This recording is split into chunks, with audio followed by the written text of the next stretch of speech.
الحمد لله رب العالمين والصلاة والسلام على أشرف الأنبياء والمرسلين نبينا محمد وعلى آله وصحبه أجمعين. قال الله تعالى: يا أيها الذين آمنوا أطيعوا الله وأطيعوا الرسول. برادران اسلام، دینی اور ملی بھائیوں، دوستوں اور ساتھیوں، ایک میسیج جو ایمیج کے شکل میں فارورڈ کیا جا رہا ہے کہ جس کے پاس نصاب کے برابر سونا، چاندی، نقدی، مال تجارت یا دیگر سامان ہو، اسی پر قربانی واجب ہے. تو کیا یہ بات درست ہے؟ اس کا جواب یہ ہے کہ یہ بالکل ہی بیجا شرط ہے جس کی کوئی حقیقت نہیں ہے، اور قربانی کے لیے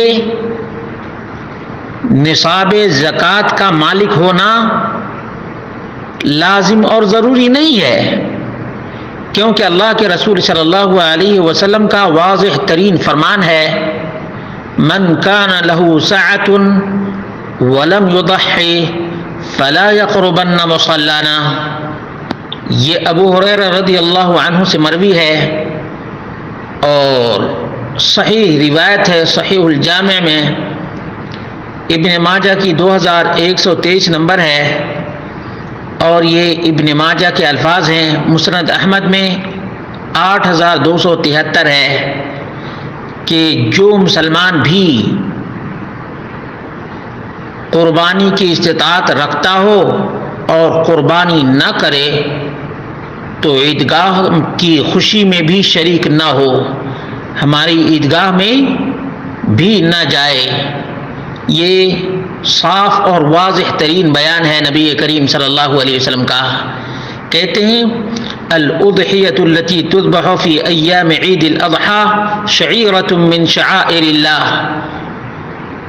عید الاضحیٰ کے ایام میں جو چوپائے ذبح کیے جاتے ہیں اللہ رب العالمین کے شعائر میں سے ہیں.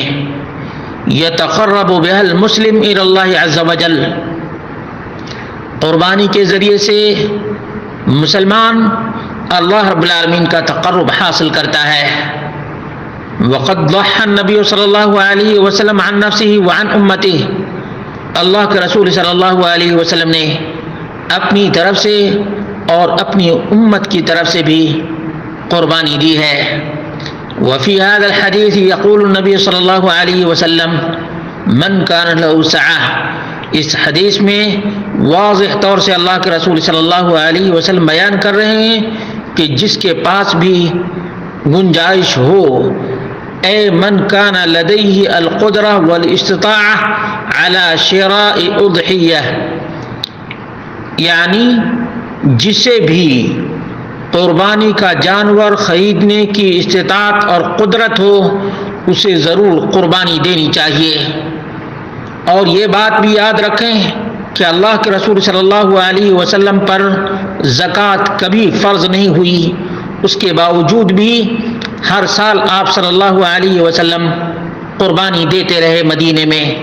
مدینے میں ہر سال قربانی دیتے رہے ہیں، یہاں تک کہ سفر میں بھی اللہ کے رسول صلی اللہ علیہ وسلم نے قربانی دی ہے.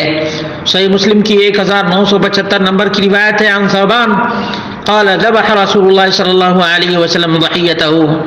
اللہ کے رسول صلی اللہ علیہ وسلم نے اپنے دست مبارک سے اپنی قربانی کی. ثم قال، اور پھر آپ نے فرمایا: یا ثوبان اصلح لحم هذه، اس قربانی کے گوشت کو بناؤ اور تیار کرو. فلم ازل اطعمه منها، تو میں اللہ کے رسول صلی اللہ علیہ وسلم کو قربانی کا گوشت کھلاتا رہا.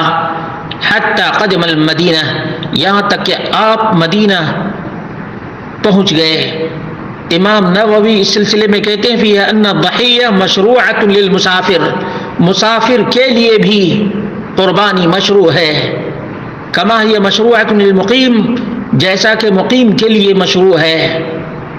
معلوم یہ ہوا کہ قربانی کے لیے جو لوگ مالک نصاب ہونے کی شرط لگاتے ہیں، یہ بیجا اور باطل شرط ہے جس کی کوئی حقیقت نہیں ہے۔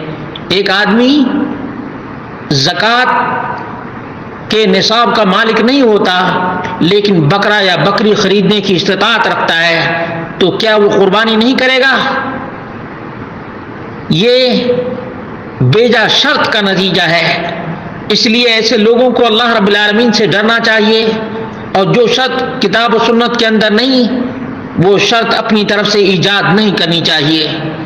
ابو داؤد کی 2788 نمبر کی روایت ہے کہ رسول اللہ صلی اللہ علیہ وسلم نے فرمایا، یا ایھا الناس ان علی کل اہل بیت فی کل عام اضحیہ، اے لوگوں، ہر گھر والے کے اوپر ہر سال قربانی ہے۔ شیخ ناصر الدین الالبانی رحمہ اللہ نے صحیح ابو داؤد میں اس روایت کو حسن قرار دیا ہے، اور نبی کریم صلی اللہ علیہ وسلم کا عمل بھی اس پر دلالت کرتا ہے کہ قربانی کے لیے زکوٰۃ کے نصاب کا مالک ہونا ضروری نہیں ہے، بلکہ قربانی کے جانور خریدنے کی استطاعت ہی قربانی دینے کے لیے کافی ہے۔